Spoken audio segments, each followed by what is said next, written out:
Betul ke duit ringgit Malaysia tak laku dekat luar negara? Iya Ringgit kata Malaysia siapa? tidak diakui di negara ini dan justru rupiah Indonesia paling dihargai di negara ini. Kau tahu Alah. tak, Indonesia nak buang SIFA dekat mata wang dia. Maksudnya rupiah akan nampak makin kecil tapi nilai sebenar tak berubah. Rancangan kerajaan nak buang 3 sifar dekat belakang rupiah tu. Sebab katanya itu cuma bagi ilusi kestabilan ekonomi je. Bukan penyelesaian yang sebenar. Ringgit Malaysia antara mata wang yang berprestasi terbaik di Asia. Apa? Apa? Sekarang RM1 menyentuh RM4.000. Kaget. Enggak. Jauh lebih daripada ini loh. Suatu pendorong terbesar kenapa ringgit Malaysia bisa terbang gila-gilaan. Dan memang juga kita harus mengakui Malaysia menang. Halo. Hai. Assalamualaikum warahmatullahi wabarakatuh. Oke teman-teman ya, berjumpa dengan channel ini Merbat Official, tentunya channel kedua nih daripada Merbat TV. Dan alhamdulillah channel ini insyaallah akan konsisten upload sehari per hari, upload terus teman-teman ya. Jadi buat teman-teman yang ingin nonton video daripada Merbat Official ini, stay tune teman-teman. Jangan lupa aktifkan terlebih dahulu loncengnya dan subscribe teman-teman ya. Dan di video kali ini jom kita reaction bareng salah satu video yang bertajuk tentang ringgit terbang gila-gilaan, kita kalah dengan Malaysia, netizen Indonesia tutup mata. Seharusnya kita lihat bahwa Indonesia itu buruk sekarang teman-teman, semakin buruk, jauh malah dengan Malaysia, gak ada apa-apanya malah teman-teman ya. Bayangkan kabar-kabarnya sebentar lagi ringgit semakin jauh melambung, rupiah semakin anjlok. 1 ringgit sama dengan 5.000. Oke, mungkin sekarang detik ini 1 ringgit masih 4.000-an lah. Sebentar lagi ada kemungkinan 1 ringgit bisa 5.000 rupiah. Ini kabar baik bagi TKI yang sedang bekerja di Malaysia untuk menstabilkan ekonominya di Indonesia. Oke teman-teman ya, seperti videonya jom kita simak bersama. Let's go. Dalam beberapa waktu terakhir, ramai perbincangan di media sosial membahas soal nilai mata uang, terutama tentang ringgit Malaysia yang sempat dianggap tidak laku oleh sebagian netizen Indonesia. Namun kini situasinya justru berbalik. Di saat banyak negara besar sedang berusaha menstabilkan nilai mata uang mereka, termasuk Indonesia yang sedang mengupayakan redenominasi, yakni penghilangan 3 angka 0 di belakang rupiah agar terlihat lebih sederhana. Tapi Pak, Malaysia justru tetap konsisten memperkuat mata uangnya. Ini adalah bukti nyata bahwa ringgit Malaysia berhasil menjaga kestabilan dan bahkan menunjukkan performa yang sangat baik di kancah Asia. Betul ke duit ringgit Malaysia tak laku dekat luar negara? Ringgit Malaysia tidak diakui di negara ini dan justru rupiah Indonesia paling dihargai di negara ini. Waduh, negara mana sih itu ya teman-teman ya kira-kira? Dan dari mana sih sumber berita? Baru-baru ini itulah dekat media sosial mana ada. Instagram dan Facebook berkaitan dengan duit ringgit Malaysia tidak diterima dekat Thailand atau Pakistan. Sebelum saya nak cerita lebih lanjut, saya nak tekankan dekat sini bahawa kenyataan yang keluar atau video yang tular dekat media sosial seperti TikTok itu adalah peristiwa 2022 di mana semua negara terjejas dengan inflasi yang meningkat secara mendadak. So, Malaysia adalah salah satu negara yang terjejas akibat inflasi yang meningkat. Tahu tak, pada tahun 2022, kadar inflasi seluruh dunia meningkat secara mendadak. Faktor utama peningkatan tersebut adalah disebabkan kenaikan harga makanan, peningkatan permintaan seiring pembukanya ekonomi pada tahun 2022 diakibatkan COVID-19 dan peperangan antara Rusia dan Ukraine. Kau tahu tak, Indonesia nak buang SIFA dekat mata wang dia. Maksudnya rupiah akan nampak makin kecil tapi nilai sebenar. Niatnya begini teman-teman ya, kan 1 ringgit cuma satu saja. Dan rupiah ingin mencontoh Malaysia dalam hal ini uang dulu 1 rupiah sekarang, tapi tidak merubah fakta bahwa rupiah semakin naik. Enggak ada, malah sekarang makin anjlok. Jangan tiru-tirulah, tetap ya seperti biasanya. Yang harus diperbaiki adalah ekonominya teman-teman, bukan mata uangnya yang diganti, sifanya apa, angkanya yang diganti ya teman-teman ya. tak berubah. Aneh Indonesia. Contohnya, sekarang kalau RM100,000 sama dengan RM30. Lepas redenominasi nanti mungkin Di 100. jadi RM100 je. Tujuannya bukan sebab nilai jatuh, tapi nak bagi sistem keuangan nampak lebih kemas dan Kemas senang habis dikira. kata. Sekarang ni, bila ekonomi Indonesia makin stabil, inflasi terkawal, kerajaan rasa dah masa nak buang SIFA tu supaya rupiah nampak lebih kuat. Kalau berjaya, ini tanda ekonomi dia dah cukup matang untuk masuk era mata wang moden. Sebab kalau terlalu lama banyak SIFA, semua benda jadi leceh. Tak kira gaji, harga barang, semua nampak mahal. Padahal nilainya kecil je. Ringgit makin kuat. 10 November 2024 tahun lepas, 1 US dollar sama dengan RM4.29. Tapi pada 10 November 2025 tahun Tahun. ni, 1 US dollar bersamaan dengan RM4.16. Jauh ya. So Dari isi 8. penurunan ni menjadikan ringgit Malaysia Jadi RM1 4,8 dah lebih. Sekarang sudah 4,16. antara mata wang yang berprestasi terbaik di Asia dan menyebabkan kadar OPR kita, overnight policy rate, kekal pada 2.75%. So bila benda ini berlaku, secara tak langsung para pelabur pun akan lebih percaya untuk melabur di dalam Malaysia. Even peningkatan ringgit yang semakin kukuh pun sedikit sebanyak mencerminkan yang ekonomi Malaysia ni semakin baik dan stabil. Jadi apa kesan dia kepada kita sebagai rakyat biasa? First, harga barang import jadi lebih murah sebab ringgit lebih kukuh. Betul. Contohnya dulu barang yang harga dia 100 US dollar kena bayar RM450, tapi sekarang ni mungkin hanya bayar RM420 sahaja. Kedua, travel expenses jadi lebih murah sebab kita punya ringgit makin kuat, di mana bila kita nak buat currency exchange, contohnya nak pergi Jepun, kita akan dapat lebih banyak yen berbanding dengan tahun-tahun yang sebelum ini. Contohlah dulu kalau kita tukar RM10,000 boleh dapat RM320,000 yen, tapi sekarang ni kalau kita tukar RM10,000 tu kita boleh dapat RM370,000 yen. So banyaklah benda yang kita boleh beli dekat Jepun nanti. Tapi benda ni apply dekat semua negara ya, sebab mata wang ni bila satu naik, dia punya kenaikan dan penurunan dia tu adalah relatif kepada mata wang yang lain. Nombor 3, harga minyak dan bahan api akan jadi lebih stabil sebab kos import minyak mentah dan juga bahan api yang lain turun sedikit. Jadi harga petrol, diesel ataupun gas domestik pun boleh jadi lebih stabil. Tapi nak beritahu ya, untuk harga RON95 itu adalah harga yang sudah pun bersubsidi. So kalau harga minyak jatuh jadi RM2.40, kita sebagai pengguna tak akan nampak savings tu sebab kita bayar hanyalah RM1.99. Yang dapat savings tu adalah kerajaan, which is good sebab kita tak nak kerajaan menghabiskan duit dia untuk operational cost macam subsidi ini. Semata-mata kita nak kerajaan belanja dalam pembinaan sekolah, pembinaan hospital dan lain-lain. Apa? Sekarang RM1 menyentuh RM4.000. What top up? Sebenarnya udah nggak kaget sih. Barusan cuma kaget karir doang. Lagi dan lagi ringgit ke rupiah itu naik secara bertahap. Sekarang kalau kamu gaji RM1.000 itu akan senilai Rp4 juta guys. Kalau Rp2.000 itu Rp8 juta. Yang tahun lalu atau 2024 jika gajimu RM1.000 itu akan menjadi 3,5 juta. Kalau Rp2.000 itu akan menjadi 7 juta. Naiknya signifikan banget ya dari tahun lalu sampai sekarang. Tapi jika kamu mau memaksimalkan potensi ringgit ini, aku saranin coba arisan dalam bentuk ringgit dan ambil giliran paling akhir. Jadi dimana kalau di rumah arisan itu pada berebutan mau dapat giliran pertama, tapi kalau di sini nggak sampai berebutan ambil posisi akhir juga sih. Tapi maksudnya ambil posisi terakhir juga oke cuy. Ada Iya, masuk akal juga. Karena semakin kita menunggu, semakin anjlok juga rupiah teman-teman ya. Makanya tidak berobotan untuk mendapatkan tidak ingin mendapat pertama arisan tuh. Inginnya dapat di tengah-tengah dan di akhir, karena semakin kita menunggu semakin naik juga kurs ringgit ke rupiah.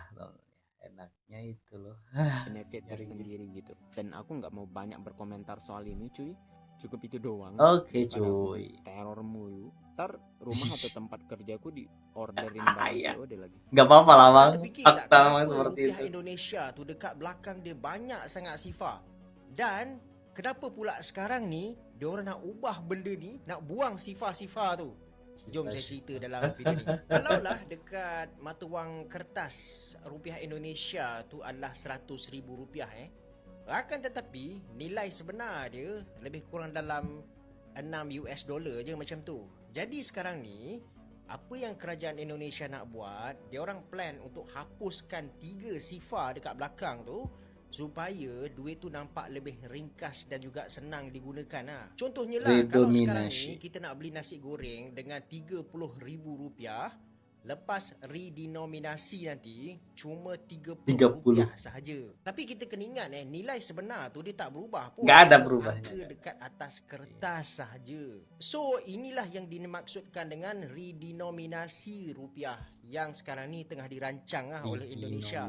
Tujuan dia adalah untuk meningkatkan kecekapan ekonomi, memudahkan urus niaga dan juga memperkukuhkan imej rupiah supaya nampak lebih ada kredibiliti lah dekat pasaran antarabangsa. Akan tetapi untuk pengetahuan korang sebenarnya idea ni bukanlah kali pertama dibangkitkan. Draft yang pertama dah pun dibentang pada tahun bila tahu? 2013 dulu. Akan tetapi telah pun disimpan sebab masa tu ekonomi Indonesia ni dikatakan masih belum stabil lah.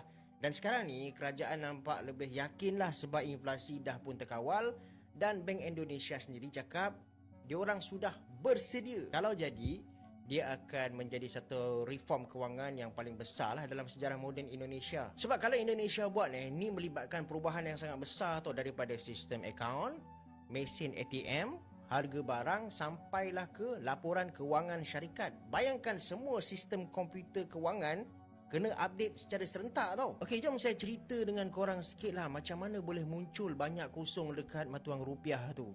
Dia sebenarnya dah bermula sebelum krisis kewangan 1997 lagi.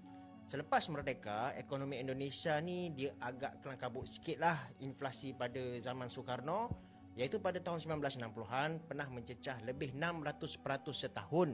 Sebab kerajaan ni banyak mencetak wang untuk menampung perbelanjaan negara lah. Lepas tu masuk je era Soeharto, keadaan dia lebih stabil sikit tapi rupiah masih lemah pada masa tu sebab banyak bergantung kepada ekspor komoditi. Bila krisis 1997-98 meletup, rupiah ni dia terus menjunam daripada RM2,400 kepada lebih RM15,000 untuk $1 dan sejak itulah kalau kita perhatikan banyak SIFA yang dekat belakang tu dan dia kekal sampailah sekarang. Cuma apa yang nak dibuat oleh kerajaan Indonesia ni mendapat kritikan daripada pakar ekonomi jugalah, iaitu seorang pakar ekonomi Profesor Safruddin Karimi daripada Universiti Andalas mengkritik rancangan kerajaan nak buang 3 SIFA dekat belakang rupiah tu sebab katanya itu cuma bagi ilusi kestabilan ekonomi je, bukan penyelesaian yang sebenar. Dia pun cakap sebenarnya Indonesia ni tidak mengalami hyperinflasi pun.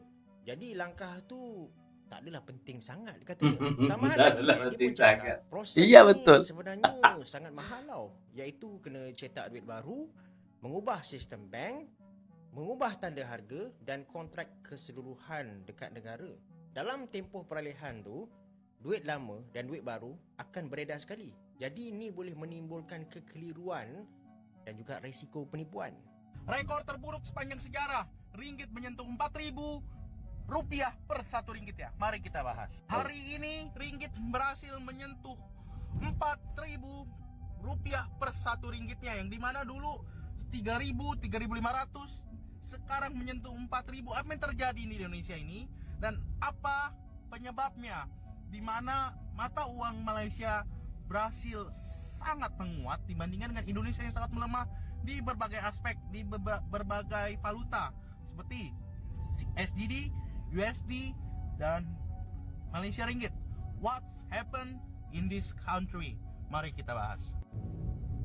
Nilai tukar di suatu negara tidak bisa terhindarkan dari tekanan eksternal dan keadaan politik di negara tersebut. Dan sekarang keadaan politik di Indonesia sedang tidak baik-baik saja. Tidak baik-baik saja, bro. Orang kabur dan outflow besar-besaran dari Indonesia. Yang berbeda dengan Malaysia adalah Malaysia banyak sekali yang membeli surat utang dari negaranya. Mereka invest besar-besaran, mereka masuk besar-besaran asing ke ringgit Malaysia karena mereka ada dan percaya dan optimis terhadap pertumbuhan ekonomi Malaysia dan kestabilan politik. Ini yang paling penting.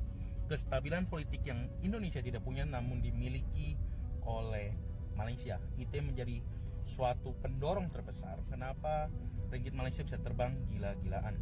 Dan memang juga kita harus mengakui Malaysia menang untuk di segala aspek. Gokil banget, hari ini tanggal 11 November tahun 2025. Gokil. Sesuai prediksi gua, ringgit akhirnya tembus ke 4.000 rupiah.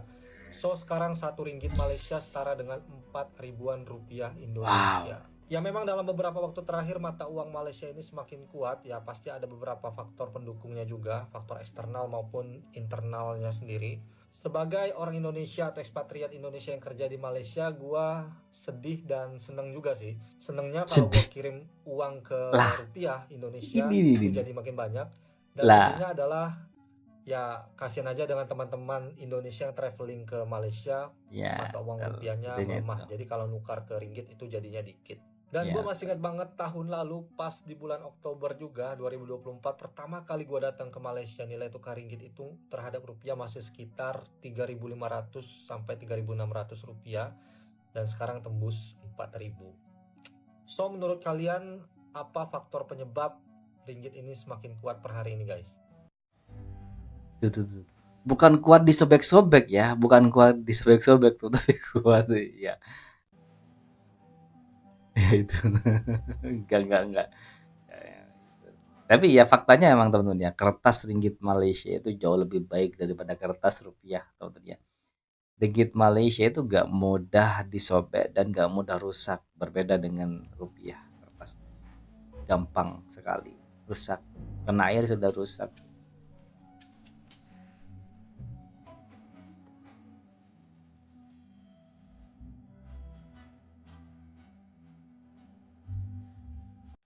Jika kita melihat perbandingan dari tahun ke tahun, pada tanggal 10 November 2024, nilai 1 dolar Amerika Serikat berada pada kisaran 4 ringgit 29 sen.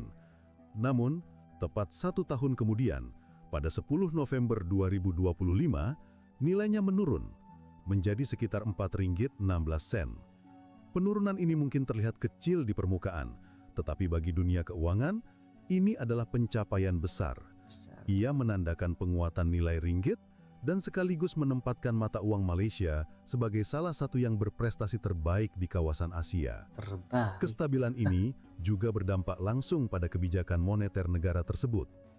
Dengan kadar overnight policy rate yang kekal pada 2,75%, para pelabur semakin percaya untuk menanamkan modal di Malaysia. Kepercayaan inilah yang menjadi fondasi penting bagi pertumbuhan ekonomi yang stabil dan berkelanjutan. Bagi masyarakat umum, dampaknya pun terasa nyata. Ketika ringgit menguat, harga barang impor menjadi lebih murah. Misalnya, barang yang dulu dijual 100 dolar mungkin memerlukan sekitar 450 ringgit, namun kini hanya sekitar 420 ringgit saja. Artinya, daya beli rakyat meningkat.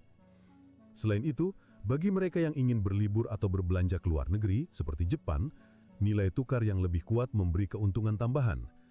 Jika sebelumnya 10.000 ringgit hanya bisa ditukar sekitar 320.000 yen, kini jumlah itu bisa meningkat menjadi sekitar 370.000 yen.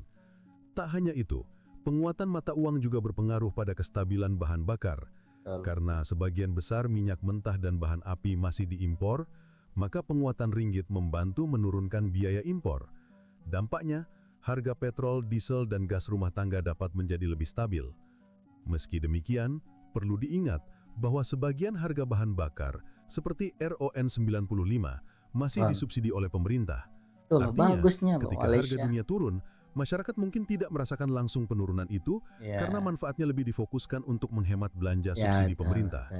Hal ini tentu positif, sebab dana yang dihemat bisa dialihkan untuk pembangunan sekolah, rumah sakit, dan fasilitas umum lainnya. Dari situ, kita belajar bahwa kestabilan ekonomi bukan semata soal nilai tukar yang naik atau turun, melainkan tentang kemampuan suatu negara menjaga kepercayaan, konsistensi, dan kebijakan yang bijak. Malaysia memberi contoh bahwa komitmen terhadap pengelolaan ekonomi yang berterusan dapat menghasilkan hasil yang nyata dan berjangka panjang.